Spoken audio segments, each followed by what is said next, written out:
le cas de Ismaïla Madior Fall. waaw parce que léegi dama bëgg léegi ñoom juróom ñi war a jàll ci kanam haute cour de justice benn par benn. ñu tàmbale ko Ismaïla Madior Fall. voilà Ismaïla Madior Fall man. un professeur émérite. waaw man déception laa am ci moom. ok honnêtement.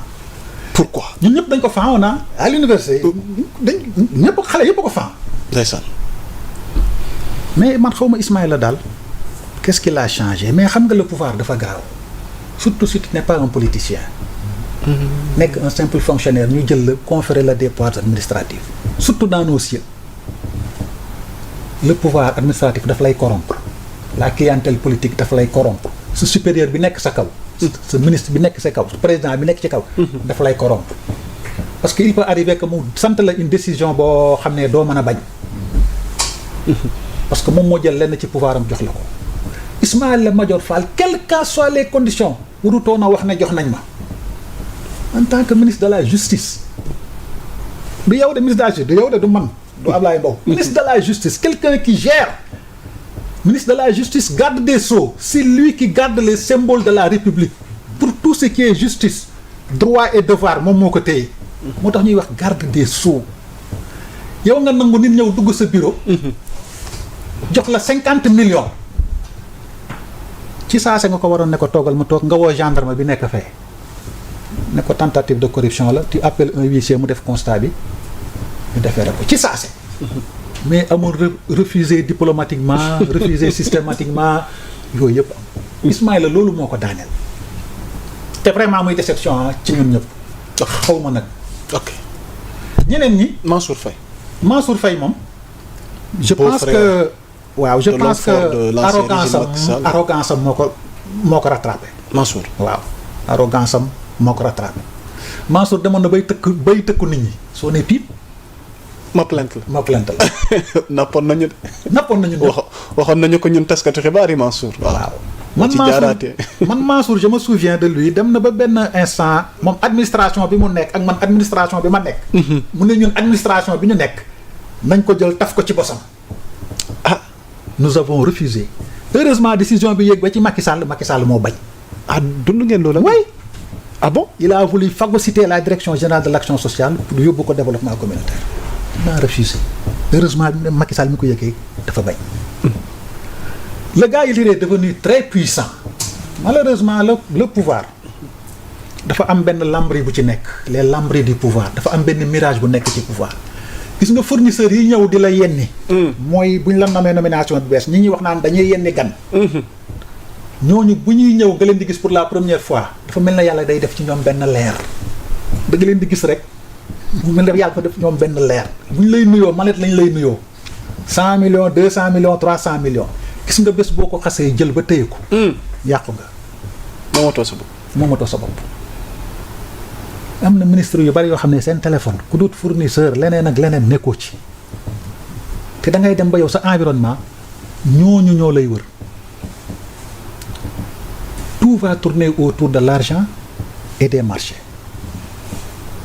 Mansour Faye il drainait beaucoup de ay ministères yu amoon doole rek la doon diriger ñu koy prêter des fortunes colossales mais j'ai l'impression que ni fooguñu woon ne yàlla fii lay yemale seen buur keneen kan moo ci topp Ndeye Saly Diop Dieng moom il parle d'honneur ak yax gure ak askan wi mu bokk vraiment dañ leen a mës a xamee jub gëm naa ko nee na tooñ nañ ko waaw man ko waxal amul gëm naa ko man te vraiment sauf waaw baalu leen de liñ ko def nii waaw sauf leen waaw man gëm naa ne moom c'est une femme battante boo xam ne soxlaawuloon dara xaalisu état parce que yàlla dafa def nag man ak moom dañu dëkkoon ah bon man zona laa dëkkoon ñaari palier mu dëkk sama ginnaaw Ndeye Saly Diop Dieng waaw koñ ba vraiment amul lenn lu ko nit di waxal lu ñaaw wala lu bon affaire yooyu maandu liggéey wàcc ñëw ok moo tax keroog ba muy wax naan tooñ nga ma affaire yooyu kërëb yooyu nee naa pourtant day il se pourrait que muy wax dëgg léegi nag quand tu gères le ministère de la famille dafa bëri ay enjeux parce que tu gères des femmes tu gères des entreprises de femmes tu gères le financement des femmes tu gères une clientèle politique loolu Awa Gueye Kébé da ko doon def ay da mbëgg da ko doon def moom nii dafa ñëw def ko et keneen ak keneen c'est des postes éminemment politiques dans le contexte sénégalais te Sénégal politique dafa ànd ak xaalis booy politique te amoo xaalis doo dem fenn moo tax ngay dégg ay ñoom Thierno yi ngay dégg ak Thierno Alassane Sall Thierno Bocoum ak ay ñii amuñu dara duñ dem fenn gars yi duñ leen sax xool Sénégal boo amul xaalis soit nga am xaalis gars yi topp la wala nga nekk une personne charismatique comme Ousmane Sonko ñu topp la. lu dul loolu demal topp. foo nga am lu ñu la toppee. lu ma la wax léegi. waaw on vit une société extrêmement monétarisée te léegi nit ñi nëbbatootuñ. day sali loolu laa ko xam ne wax dëgg yàlla. je peux pas m'aventurer di ko ci affaire mais je sais que aussi yenn pratique financement yi ça peut être occulte parce que da ngay am sa clientèle politique. te elle gérait un réseau de 300 femmes chefs d'entreprise ñooñu di gérer ay nit ci seen ginnaaw. mais quel qu'en soit les cas de figure. xaalisu état dafa war a am traçabilité. dafa war a am traçabilité mais xam nga piège bi nag fan lay nekk. quand tu es fonctionnaire. ok nit ñi duñ la wax dëgg. da ngay bëgg 30 millions léegi sa daaj lijjanti indil la ko du la wax nan la def ba lijjanti ko. c'est sûr que am na fu mu fournisseur bu mu ko jëlee donc il va cautionner un marché boo xam ne moom la koy jox. te les fournisseurs sénégalais ils prennent 40% de commission. seetal ma lii rek. c'est-à-dire soxla nga 200 millions ma jël 200 millions lebal la mais soo may fay da nga may fay sama 200 millions plus 40% de 200 millions c'est de l'argent. C'est comme ça que les gens fonctionnent. ok Le rapport que le Sénégalais a avec l'argent. ñu jeexalee ak. Sophie Gladima. waaw la scientifique. waaw moom kenn waaw moom xamuma ko wax dëgg yàlla. waaye ministère bu doy waar la yore woon nag. xëy na pétrole. xëy na voilà donc. vraiment je la connais pas. ok mais ñi ñu wax ñii ñëpp nag. on termine avec Moustapha Diop waaw Moustapha Diop. waaw Moustapha Diop moom aussi vraiment.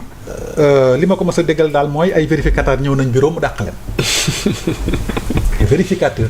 ñëw bureau mu dàq leen. ok quelqu'un qui n'apparaît ni à la télé ni à la rajo kenn mësu ko gis mu wax rajo kenn mësu ko gis mu wax télé. daawul wax dañ ko doon waxal. c'est un grand politicien nag. moom it wax dëgg yàlla xamuluma ko dara parce que c'était pas quelqu'un qui était visible dans les médias et cetera.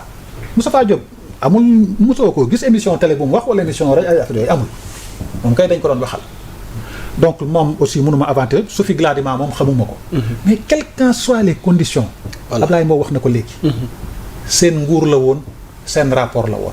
Macky Sall moo ko génnee moo ko déclassifié moo dem bàyyi leen fi. ok léegi nag ils ont des arguments à faire valoir nañ ñëw devant la haute cour de justice et qu'ils se défendent.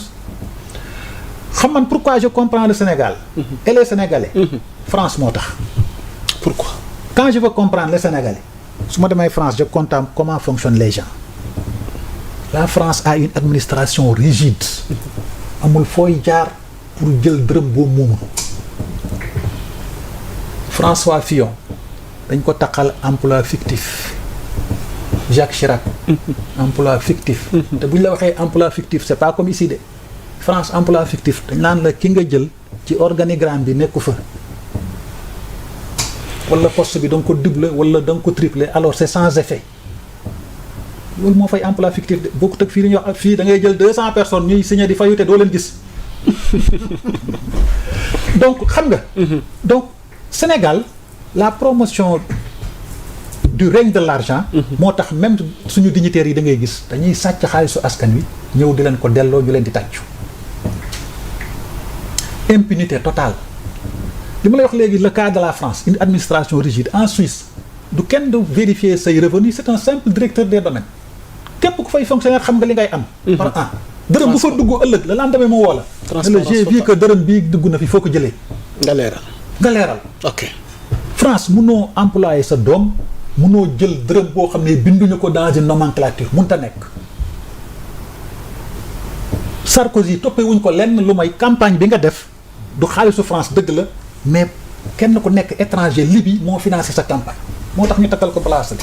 docteur balaa may jàll normalement ñun on devait être irréprochable déjà société boo xamante ni diine daf fi am doole. rawatina sunu aada sunuy valeur ci wàllu jom ak ngor ak yooyu noonu. mais malheureusement tey sunu doxalin vraiment ci buñ ñu dénkee. waaw da nga def erreur foofu ñu war a def def nga erreur d'appréciation. allez-y au Sénégal. La religion peut rendre plus connaisseur, mais elle ne rend pas meilleur. C'est ça notre problème. téere boo teg ci alxuraan mën nañ ko jàng. nous sommes connaisseurs mais ça veut pas dire que nous sommes bien. ok waaw loolu mooy suñu paradoxe c'est le paradoxe du musulman sénégalais.